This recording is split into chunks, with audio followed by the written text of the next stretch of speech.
Anywhere I go on any given day, it's just me. And I'ma do my thing. Life a big game.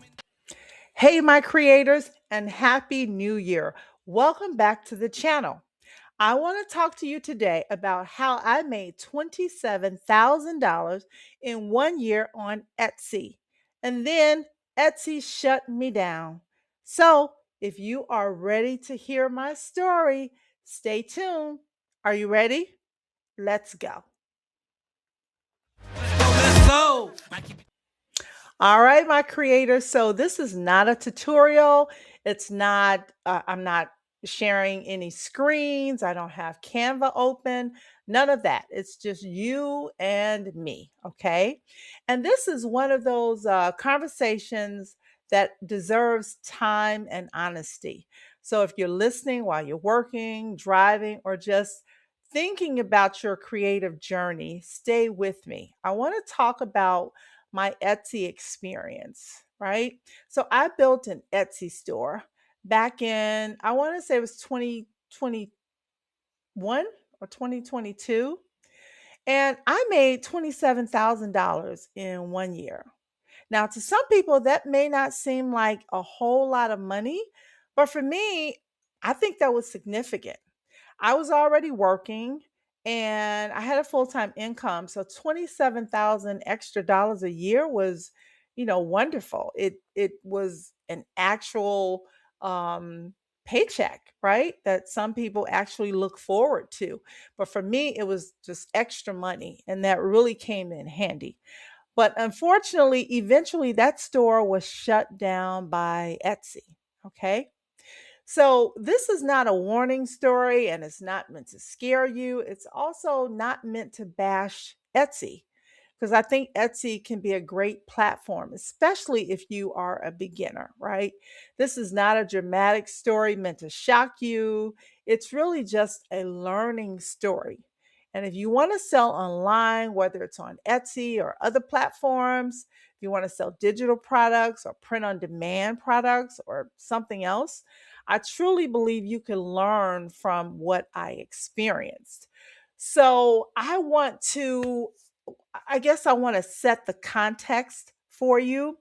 So when I started my Etsy store, I wasn't chasing hype. I wasn't trying to go viral. I wasn't trying to beat the system.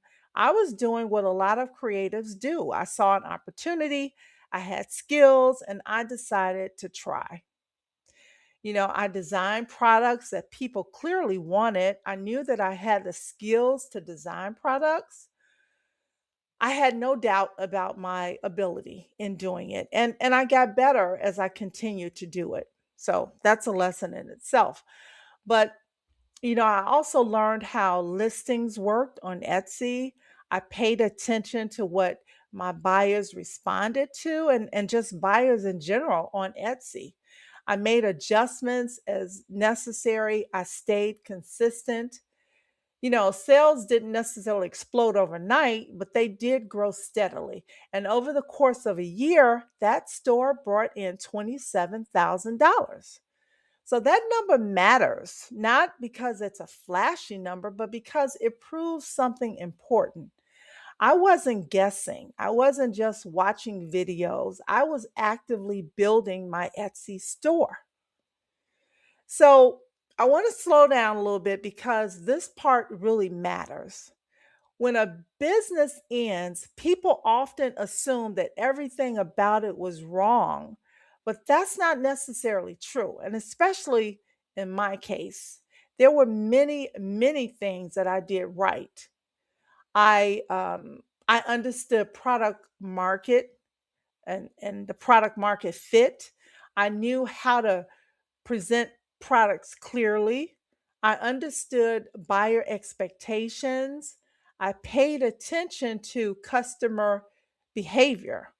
I stayed consistent when many people quit, and I learned how Etsy traffic works, right? So a lot of times we're on Etsy and we're just putting things out there and we're just throwing listings up, but we don't really understand the Etsy traffic and the algorithm and how it works. So I took time to learn that. I also learned how search visibility works. I learned how small changes can affect your sales, and those skills are real. They don't just disappear because your store closes. And this is important to say it out loud because you can do a lot of things right and make one critical mistake. And that mistake is what I want to talk about. And this is where I'm going to speak clearly, openly, and responsibly. And this is what a lot of YouTubers who talk to you about Etsy don't tell you about. So you want to make sure that you are listening to somebody who's going to tell you the truth. So we go on Etsy sometimes and we look around and we see these beautiful shops and they have all of these infringed um, items.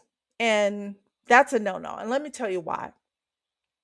So my store was shut down because I didn't fully understand logo and intellectual property infringement at the time. So I want to be very clear. I didn't intentionally try to infringe like some creators do.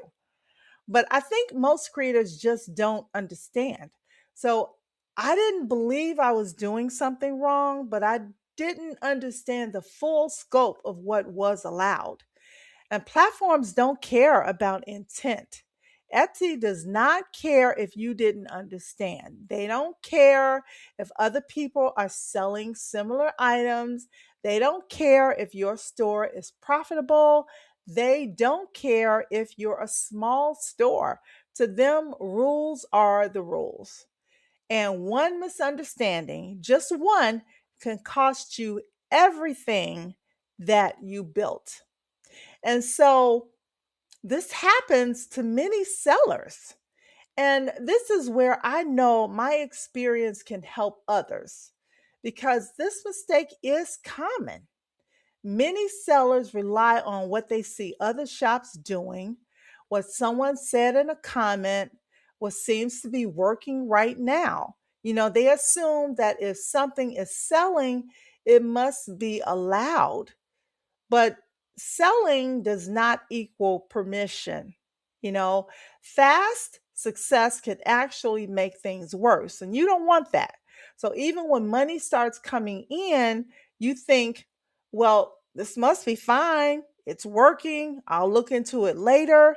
Well, later doesn't always come gently and very nicely. It doesn't just knock at your door and say, hello, just wanted to tell you I love your store. It's beautiful. You're using our designs, you're using our logo, and we'll let you do it. No, it doesn't happen like that. Companies and other creators will come after you. So you don't want to chance that. And I say this with care, okay? Fast success can blind you to the risk. You don't want to take a risk that can close your store down. So, losing my store taught me a lot. When my store was shut down, I learned lessons that no course could ever teach me, right? I learned how fragile platform based businesses can be. I learned the difference between income and ownership. I learned why sustainability matters more than speed. I learned why clarity and ethics protect you long term. I also learned something very personal. One mistake does not erase your intelligence, it does not erase your creativity, and it does not erase your ability to build again if you need to do that. It just means that there's something new to learn, there's more opportunity out there. So don't ever give up, even if Etsy shuts you down. But that's not going to happen to you, right? Because you're listening to me and you're listening to the mistake that I made, and you're making sure that you are not going to make that same mistake, right? Because I didn't just study this, I lived it. I know how traction builds on Etsy. I know how sales actually happen. I know how platforms operate. I know where creators commonly go wrong. And one of those ways that creators commonly go wrong is by using items that they're infringing upon. And I cannot stress it enough. You cannot. When you look on Etsy, if you see anybody selling something with a Disney logo, cannot do it. You just cannot do it. Now, with some of the sorority logos, you can do it, but you have to go through them, right? I know certain sororities and fraternities allow you to be a vendor, but you have to pay, and it's not cheap. It's in the thousands of dollars in order to use their logo. But in the long run, it will save you. If that's what you really want to do, you have to check with that company or that organization to make sure that you can use their logos, their wordings, whatever it is that belongs to them, you want to check with them, okay?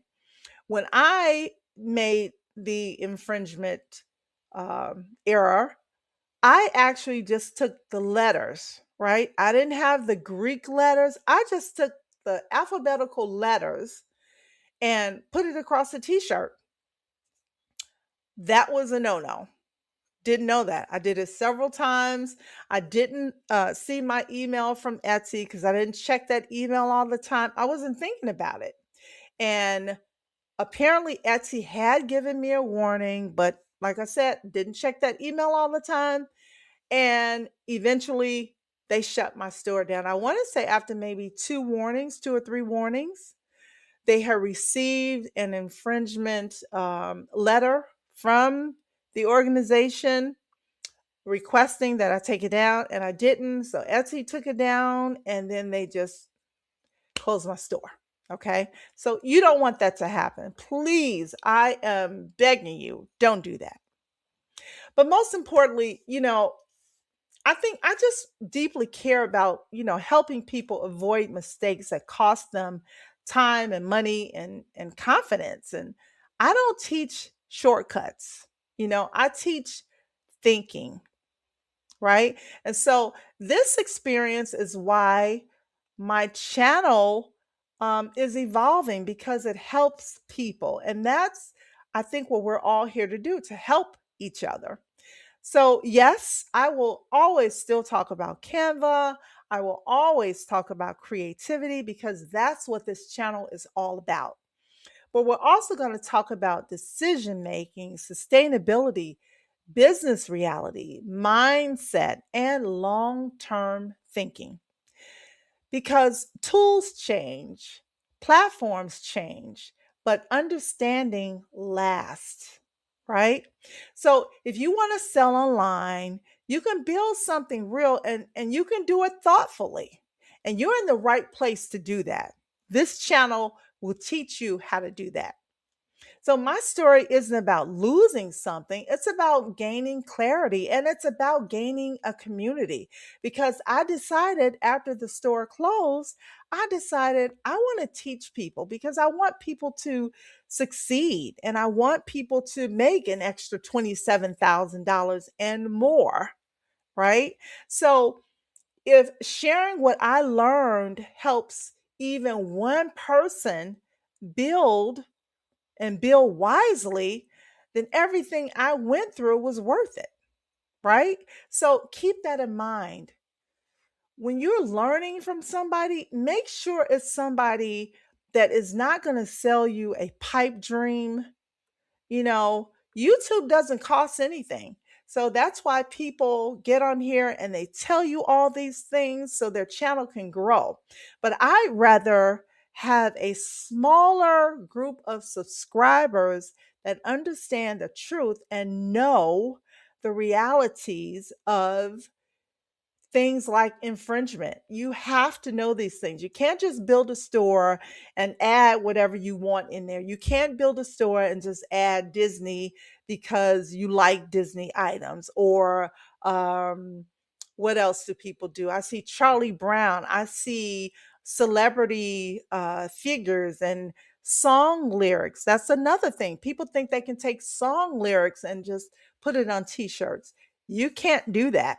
That is a no-no, and people will come after you. You can't take Beyonce's name or Blue Ivy or whoever, Kanye West, Kim Kardashian. You cannot do that. Eventually, you will get caught. Okay. So, and you want to build sustainability. You want to build a business that is going to last. So please take heed to my warning. Okay. All right. Okay. Well, thank you, my creators, for listening to me. I hope that you got some value from this. And as we always say, the more we create, the less we hate. And I will see you in the next video. Life a big game and I just wanna play, it's just me. And I'ma do my thing. Anywhere I go on any given day, it's just me. And I'ma do my thing.